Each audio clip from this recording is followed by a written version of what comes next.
আসসালামু আলাইকুম everyone, welcome to my another new blog. আপনারা সবাই কেমন আছেন? আলহামদুলিল্লাহ, আল্লাহর রহমতে আমি এবং আমার পরিবারের সবাই ভালো আছি।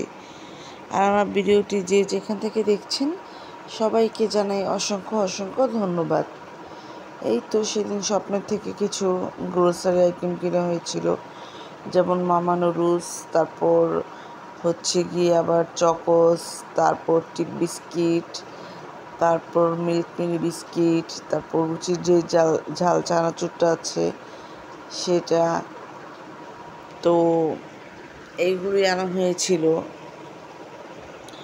তো তারপর হচ্ছে গিয়ে আবার বাসার জন্য কিছু আমাদের মাছ আনা হয়েছে, যেমন বেলে মাছ, তারপর হচ্ছে কি গুঁড়ো মাছ। আর বেলে মাছগুলো খুব ফ্রেশ ছিল, আবার দেখতেও বেলে মাছগুলো খুব সুন্দর ছিল, একদম ফ্রেশ ফ্রেশ বেলে মাছ। খেতেও কিন্তু দারুণ লাগে রান্না করে খেতে। তো বেলে মাছগুলো খুব ফ্রেশ ছিল। তারপরে হচ্ছে গিয়ে আবার বেলে মাছ আনার পর আম্মু আবার বাসায় কী করেছিল, যে বেলে মাছগুলো খুব সুন্দর করে ভুনা করেছিল। তারপর আবার গরুর মাংস ফ্রিজ থেকে একটু নামিয়ে রেখেছে, যে গরুর মাংস কিছু একটু কাটাকাটি করে রাখবে। তারপর যখন গরুর মাংস নামানো হয়েছিল, তারপর গরুর মাংস দিয়ে আবার সেদিন একটু বটি কাবাবও করা হয়েছে। অ্যাকচুয়ালি এত কিছু রেসিপিটা দেখানো হয় না, তাহলে ভিডিওটা খুব লং হয়ে যায়। আর প্লিজ কেউ ভিডিও টেনে টেনে দেখবেন না। তো এই তো বেলে মাছগুলো আবার ভুনা করা হয়েছিল, একটু হলুদ দিয়ে ফার্স্টে আগে বেলে মাছগুলো একটু ভাজা হয়েছিল। তারপরে এই তো তেল দিয়ে, তারপর পেঁয়াজ কুচি, তারপর আদা রসুনের পেস্ট, তারপরে এই তো পরিমাণ মতো হলুদের গুঁড়ো দিয়ে, লবণ দিয়ে এখন একটু মশলাগুলো একটু ভালোভাবে কষিয়ে নিচ্ছে। আর যে কোনো তরকারিতে হচ্ছে গিয়ে বা মাছ ভুনাতে যদি কেউ একটু মশলা কষিয়ে নেয় তাহলে কিন্তু খেতেও দারুণ লাগে। তো একটু আবার মশলাগুলো কষিয়ে নিয়েছে। আর মশলাগুলো কিন্তু কষিয়ে নিতে এতটা সময় লাগে না, এই তো 5-6 মিনিট মিডিয়াম আছে।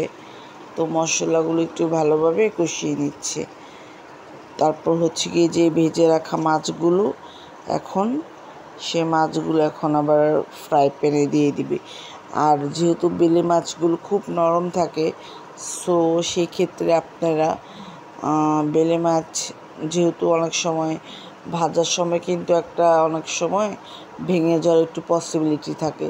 সো সেক্ষেত্রে আপনারা ফ্রাই প্যানে যখন ভাজবেন বেলে মাছগুলো, ভাজার আগে একটু ফ্রাই প্যানে সবাই ট্রাই করবেন একটু আটা বা কর্নফ্লাওয়ার একটু দিয়ে নিতে ফ্রাই প্যানে, তাহলে অনেক সময় মাছগুলো ভেঙে যায় না। আম্মু অলওয়েজ অ্যাকচুয়ালি এরকম করে না। আম্মু অনেক সময় বেলে মাছ কষিয়েও রান্না করে, তারপর হচ্ছে গিয়ে আবার ভেজেও রান্না করে। বাট আমি আপনাদের এটা বলে দিলাম, যাদের বেলে মাছ ভেঙে যাওয়ার একটা পসিবিলিটি থাকে, সেক্ষেত্রে আপনি এরকম করতে পারেন। তারপরেই তো এখন বেলে মাছগুলো যখন ফ্রাই প্যানে দেওয়া হয়েছে, তারপর আবার একটু পরিমাণ মতো পানি দিয়ে নিয়েছে আম্মু, হালকা একটু গরম পানি দিয়ে। এখন এই তো বেলে মাছ হতেও কিন্তু টাইম লাগে না, একদম খুব ঝটপট সময় হয়ে যায়। যেহেতু আগে বেলে মাছগুলো একটু আম্মু ভেজে নিয়েছে, তো তারপরে তো যখন একটু হয়ে গিয়েছে, তারপরে একটু ধনিয়া পাতা দিয়ে দিয়েছে, দিয়ে এখন একটু হালকাভাবে আম্মু একটু বেলে মাছগুলো নেড়ে চেড়ে নিচ্ছে। আর বেলে মাছ যদি যারা ভেজে খেতে পছন্দ করেন না, সেক্ষেত্রে আপনারা বেলে মাছ কষিয়ে নিয়ে রান্না করে খেতে পারেন। তারপর হচ্ছে গিয়ে আবার বরবটি দিয়ে, আলু দিয়ে, গুঁড়ো মাছ দিয়ে আম্মু রান্না করেছে। আর যারা ভাবেন যে গুঁড়া মাছ কী দিয়ে রান্না করবেন বা কীভাবে খাবেন, সেক্ষেত্রে আপনারা অনেকে আছে যে বরবটি দিয়ে, আলু দিয়ে গুঁড়া মাছগুলো একটু হালকা ভেজে রান্না করে খেতে পারেন, সেক্ষেত্রে আপনাদের ভালো লাগবে। তারপর আম্মু আর যখন একটু তরকারিটা হয়ে গিয়েছে তখন একটু হালকাভাবে নেড়ে চেড়ে দিচ্ছে গুঁড়া মাছগুলো। অনেক সময় গুঁড়া মাছ যারা আছে খেতে এমনিতে চায় না, তারা তরকারি দিয়ে রান্না করতে পারেন। তারপরের দিন পরে রাত্রিবেলা হচ্ছে গিয়ে আম্মু আবার আমাদের জন্য আলু পরোটা বানিয়েছিল। আর আমি যেহেতু রাত্রে ভাত খেয়ে ফেলেছিলাম, তো আমি আবার আম্মুকে বলছিলাম, আম্মু আমি যখন ভাত খেয়ে নিয়েছি, তো এখন আমি আলু পরোটা খাবো না, তারপর একটা খেয়ে দেখি। তো আলু পরোটাটা এত মজার হয়েছিল, অনেক মজার হয়েছিল। আলু পরোটা খুব সফট হয়েছে, যেমন একদম আম্মু সুন্দরভাবে অল্প তেলে আলু পরোটাটা বানিয়েছিল। আর প্লিজ আপনাদের সবার কাছে একটা একদম হাম্বেল রিকোয়েস্ট যে আপনারা প্লিজ কেউ ভিডিও টেনে টেনে দেখবেন না, কারো ভিডিও কেউ টেনে টেনে দেখবেন না।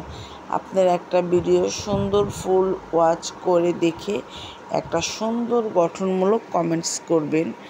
আর এ পর্যন্ত আমার ভিডিওটি যারা যারা দেখেছেন তাদেরকে সবাইকে জানাই অসংখ্য অসংখ্য ধন্যবাদ।